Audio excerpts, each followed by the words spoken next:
వెళ్ళకుండా భరత్ కూడా ఒకసారి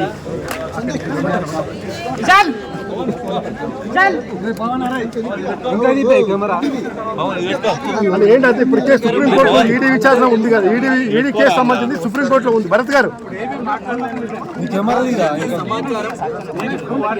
ప్రయత్నం చేస్తాను.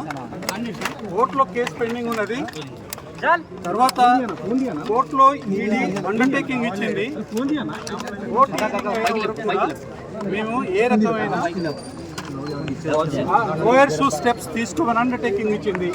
అది ఉన్న తర్వాత కూడా ఇవాళ ఈడీ అధికారులు ఇక్కడికి వచ్చినారంటే విషయం ఏందో తెలుసుకోకుండా మీ ముందు నేను మాట్లాడలేదు. అంటే ఈ ఈడీ అధికారులు వచ్చే విషయం ముందు మీకు ఇంతకన్నా ఎక్కువ ఏం మాట్లాడలేదు. ఇంతకన్నా ఎక్కువ ఏం మాట్లాడలేదు. నాకెందుకు తెలుస్తుంది?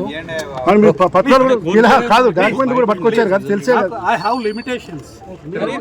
ఏది పడితే అది మాట్లాడేదానికి పొలిటికల్ ఇష్యూ కాదు ఇది. భరత్ గారు అన్నారు కానీ సర్చెస్ అన్నది చేయలేము ఇవన్నీ కోర్టు ఆర్డర్స్.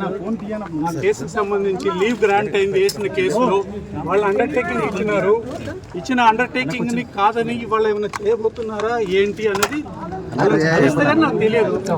కలిసిన తర్వాత నేను మీతో వివరంగా మాట్లాడతాను. Thank you.